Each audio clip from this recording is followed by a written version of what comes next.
Hai semua, Trevor Noah di sini, bersedia untuk membincang sedikit tentang geopolitik dunia. Korang tahu kan macam mana dunia selalu bercakap tentang kuasa besar dunia? Nah, ada pemain baru sekarang dan mereka menggelar diri mereka BRICS. BRICS bermaksud Brazil, Russia, India, China dan Afrika Selatan. 5 negara ini membentuk lebih daripada 40% penduduk dunia dan 1/4 daripada output ekonomi dunia.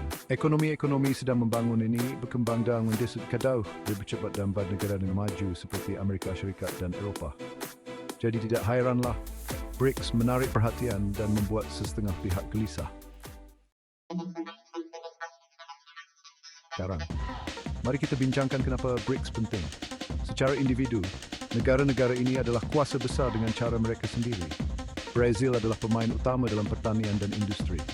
Rusia adalah gergasi tenaga global. India adalah hub teknologi dan inovasi. China adalah kuasa besar pembuatan dan ekspor. Dan Afrika Selatan adalah pemain utama dalam kisah pertumbuhan Afrika.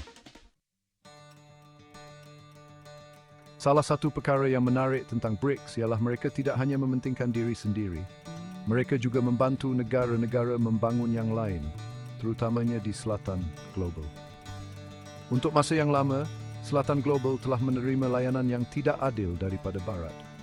Tetapi BRICS sedang mengubah keadaan. Mereka menawarkan pinjaman dan pelaburan dengan syarat yang lebih mudah, mempromosikan perdagangan dan kerjasama. Ia seperti BRICS berkata kepada Selatan Global, marilah kita bekerjasama membina masa depan kita sendiri. Sekarang, semua perbincangan tentang BRICS mencabar Barat mungkin kedengaran agak dramatik.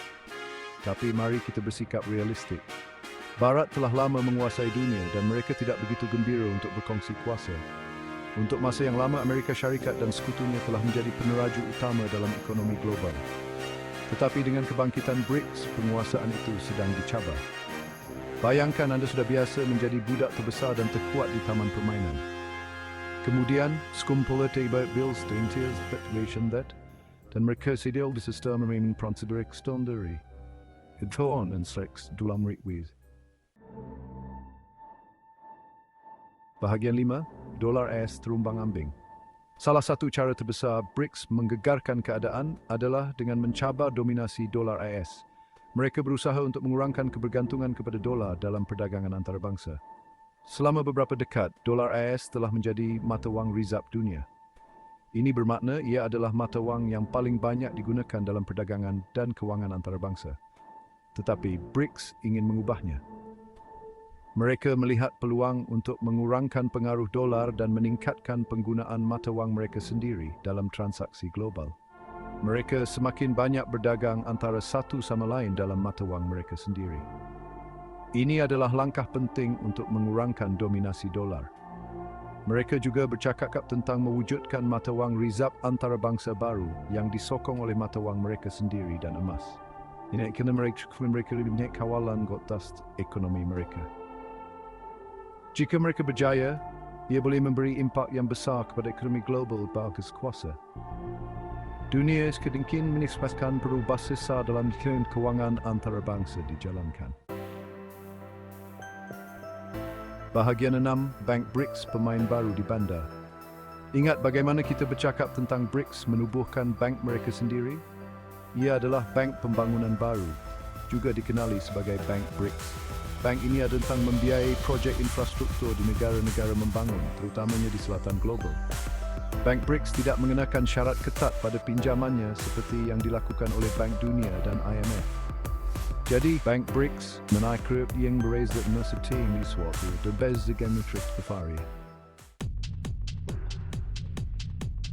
Bahagian 7, berbincang dan membuat perjanjian. BRICS bergerak aktif.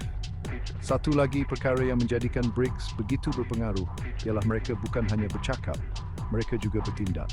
Mereka mengadakan sidang kemuncak secara berkala, menandatangani perjanjian perdagangan dan melabur dengan banyak dalam ekonomi masing-masing. Sebagai contoh, China dengan inisiatif Jalur dan Jalan melabur berbilion dolar dalam projek infrastruktur di seluruh Asia, Afrika dan Eropah. Sementara di dalam industri teknologi global, negara-negara BRICS aktif dalam dan seluruh dunia mengenai skema baru dan mewujud pemilu. Bahagian 8, kawan dengan manfaat BRICS dan Selatan Global. Sekarang, mari kita bincangkan hubungan istimewa antara BRICS dan Selatan Global. Selama bertahun-tahun, banyak negara di Selatan Global telah rasa diabaikan dan dipinggirkan oleh Barat. Tetapi BRICS sedang mengubah dinamik itu. Mereka menawarkan platform untuk Selatan Global bersuara dan mendapat manfaat daripada susunan dunia yang lebih adil. BRICS mempromosikan kerjasama Selatan-Selatan yang bermaksud negara-negara the Fred Berjkama Jain Nyoksum bangunan ting-masing. Bahagian 9, masa depan cerah dan mungkin kurang barat. Jadi apa yang akan berlaku kepada BRICS pada masa hadapan?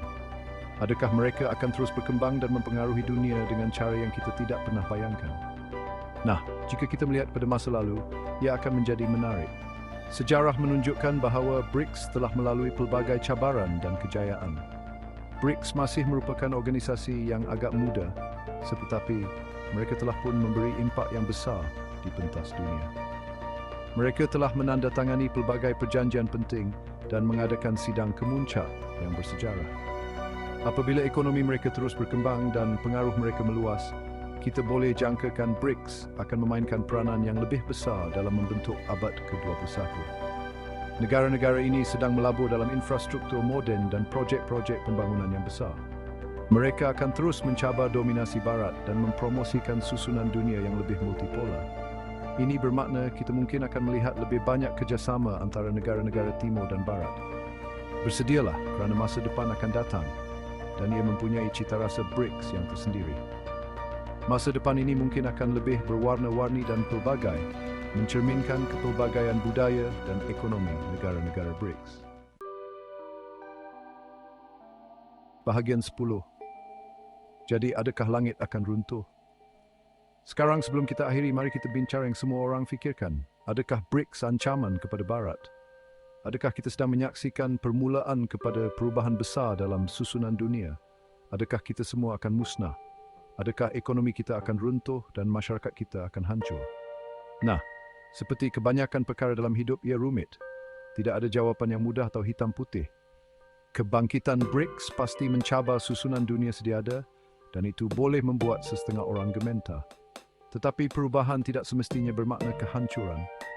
Tetapi inilah dia BRICS, bukan tentang memusnahkan Barat. Ia tentang mewujudkan dunia yang lebih seimbang dan adil.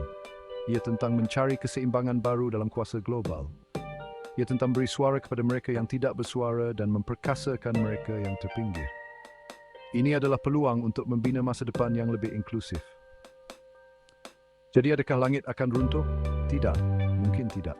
Sebenarnya, kita mungkin sedang menyaksikan fase baru.